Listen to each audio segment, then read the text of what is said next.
نحمده ونصلي ونسلم على رسوله الکریم اما بعد۔ یہ سوال کہ کیا ڈاکٹر اسرار احمد صاحب رحمۃ اللہ علیہ کی اور اسی طرح مولانا مودودی رحمۃ اللہ علیہ کی دروس القرآن یا ان کی تفسیر پڑھنی چاہیے۔ یہ دونوں حضرات دین کی خدمت میں بہت اخلاص کے ساتھ لگے رہے، اپنی زندگی میں انہوں نے بڑی خدمات انجام دی ہیں، بڑی محنتیں کی ہیں، تحریکیں برپا کی جس میں بہت سارے لوگ ان کے ساتھ شریک ہوئے، اور خاصا بڑا حصہ ان کی زندگی کا خالص دین کے لیے اخلاص کے ساتھ لگا رہا،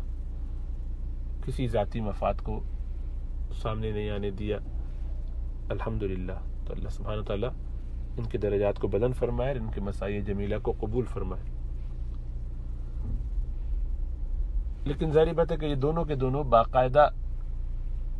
ان ٹھیٹھ معنوں میں علماء نہیں تھے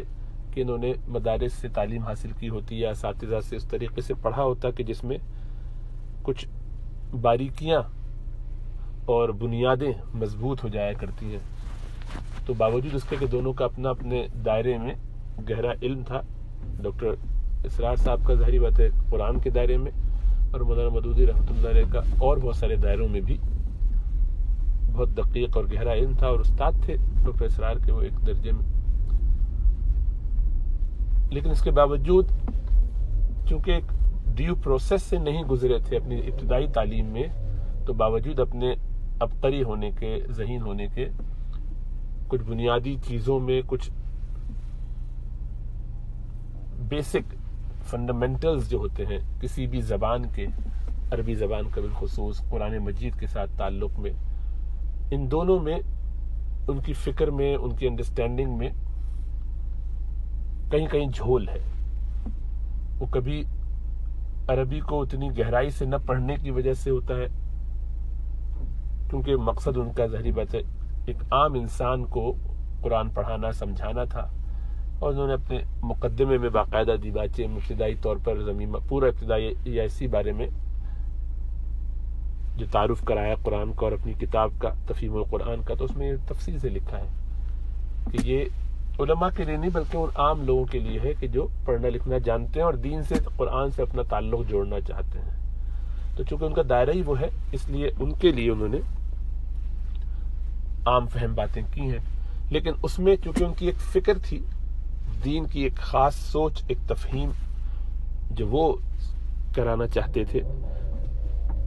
جس اصول کو انہوں نے سمجھا تھا اپنے حساب سے، اور وہ سیاسی غلبہ اسلام کا پوری دنیا پہ، خلافت کا قیام، اسلامی نظام کا قیام، اقامت دین یا اقامت حکومت الہیہ کا قیام وغیرہ اصطلاحات جو وہ استعمال کرتے ہیں، تو چونکہ یہ ان کا مین مقصد رہا اپنی تحریک کا بھی، اپنی زندگی کا بھی، انہوں نے اسی کو فرض العین سمجھا اور اس پر انہوں نے محنت کی۔ ڈاکٹر اسرار صاحب بھی اس میں ان کے ہم نوا ہے۔ ان کا طریقہ کار مولانا مودودی رحمۃ اللہ علیہ کا یہ انتخابی ہو گیا بعد میں، اور ڈاکٹر اسرار صاحب کا رحمۃ اللہ علیہ وہ انقلابی ہی رہا۔ تو یہ ان کا معمولی فرق ہے اصلاً، لیکن دونوں کی فکر ایک ہی ہے۔ تو چونکہ آپ کی ایک فکر ہو تو آپ اس کے مطابق ہی بات کرتے ہیں، اور ایک نظریہ ہے اس کو آپ ہر جگہ دیکھتے ہیں اور دکھاتے ہیں۔ چنانچہ تفہیم القرآن کو اگر آپ پڑھیں گے یا ڈاکٹر اسرار صاحب کی گفتگو سنیں گے تو ان دونوں سے آپ کا ایک ذہن بنے گا، وہ خالص سیاسی مزاج کا ہوگا۔ اس میں آپ کے اندر یہ فکر ہوگی کہ ہمیں ہر وقت ایک کشاکش ہے، ایک غلبے کی فکر ہے، ہر چیز میں ہمیں یہ دیکھنا ہے کہ یہاں سیاسی کیا فائدہ اٹھایا جا سکتا ہے، اپنی انڈرسٹینڈنگ میں، اپنی سمجھ میں، اپنی فکر میں کس طرح ہمیں حکمرانوں کو دیکھنا ہے، ہمارا رویہ ان کے ساتھ کیسا ہونا چاہیے، اللہ کے ان کے بارے میں کیا وعید اور وعدے ہیں۔ تو قرآن کی وہ آیات جو خالصتاً اخروی ہوں اور تقوی سے تعلق رکھنے والی ہوں، تعلق مع اللہ سے متعلق ہوں، ان سب کو بھی پھر آپ سیاسی نظر میں دیکھتے ہیں۔ لہٰذا ایک ذہن بن جاتا ہے کہ ہر چیز میں ایک خاص نظر ہو، خاص اینگل ہو، تو اس سے دین کی جو پوری شکل ہے وہ اس طرح اپنی حیثیت میں جس طرح اللہ سبحانہ و تعالیٰ بندوں کے سامنے پیش کرنا چاہتے ہیں جامعیت کے ساتھ، وہ نظر نہیں آتی، بلکہ اس میں بہت خاصا جھکاؤ ایک طرف، ایک سمت میں۔ ظاہری بات ہے سیاست خود دین کا حصہ ہے، لیکن ظاہری بات ہے ایک حصہ ہونے کی حیثیت سے اس پہ بات کرنا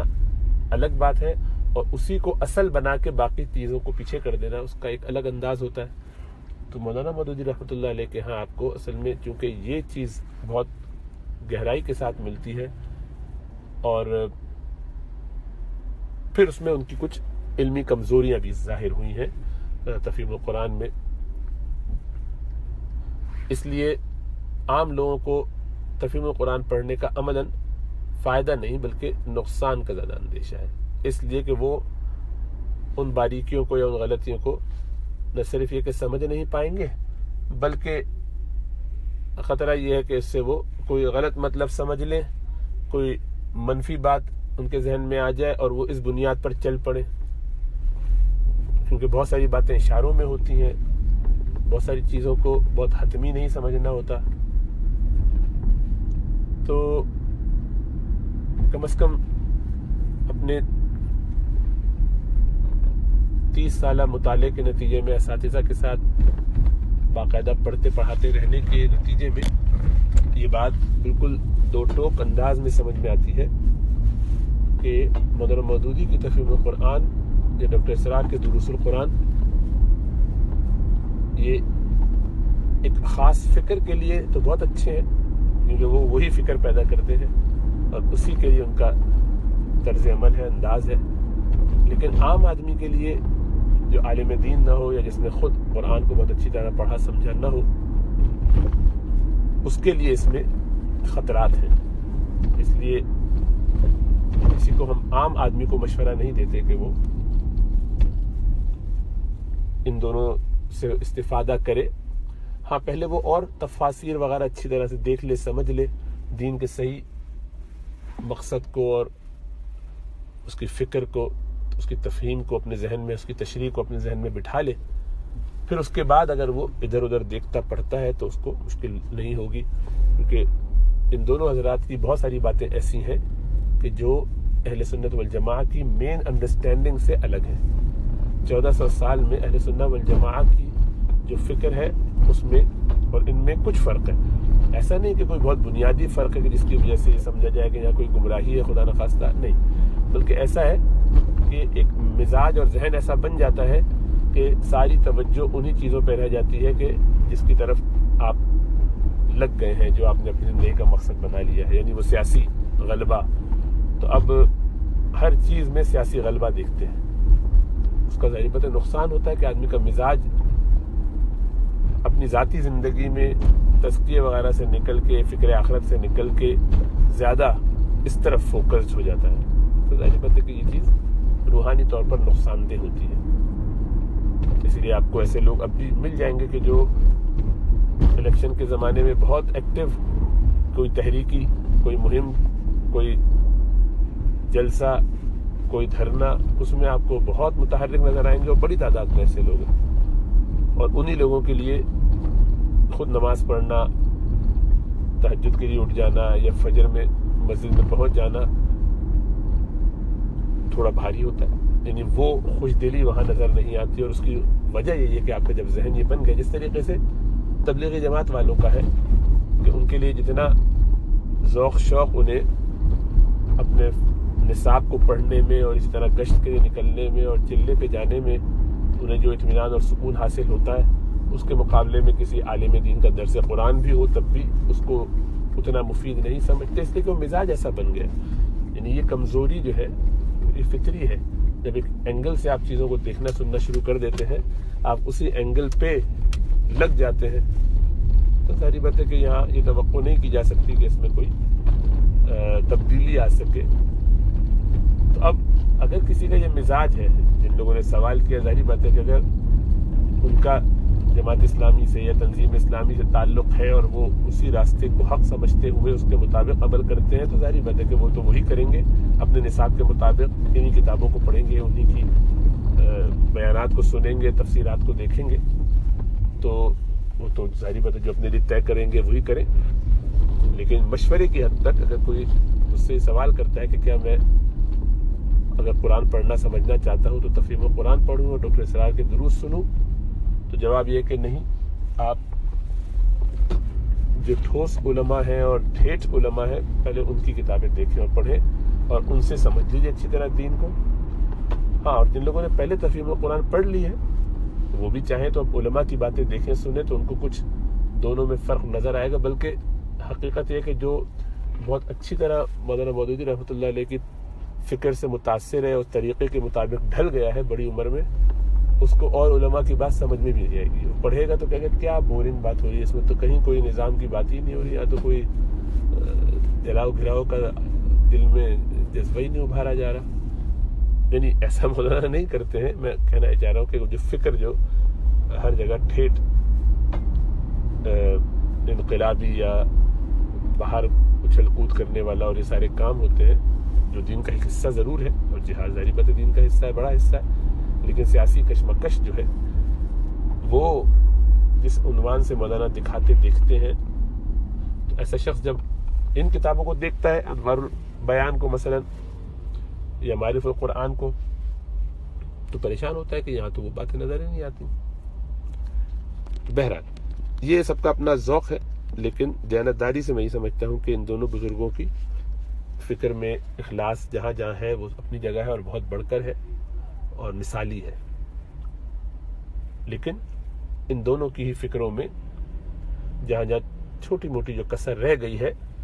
اس کسر کا علاج عام آدمی کے بس میں نہیں ہے، اور وہ ان کو صحیح سے سمجھ کے اپنے اندر کچھ زیادہ فائدہ حاصل نہیں کر سکے گا۔ اس لیے اس کے لیے بہتر یہ ہے کہ وہ پہلے اپنی بنیاد مضبوط کر کے پھر آگے چلے، تو اس کو نقصان نہیں ہوگا انشاءاللہ تعالی۔ ورنہ جیسا عرض کیا کہ ایک مزاج بن جاتا ہے تو پھر اس کو آپ انڈو نہیں کر سکتے، اس کو آپ تبدیل کرنا چاہیں گے، آپ کا عبادات میں، تعلق مع اللہ میں، تسبیحات میں، تہجد میں، ان چیزوں میں بس ایک ضابطے کی حد تک تو تعلق رہتا ہے، رابطہ نہیں بنتا۔ اللہ کی محبت دل میں آ جائے، اس کی فکر یا اس کا احساس پیدا ہی نہیں ہو پاتا۔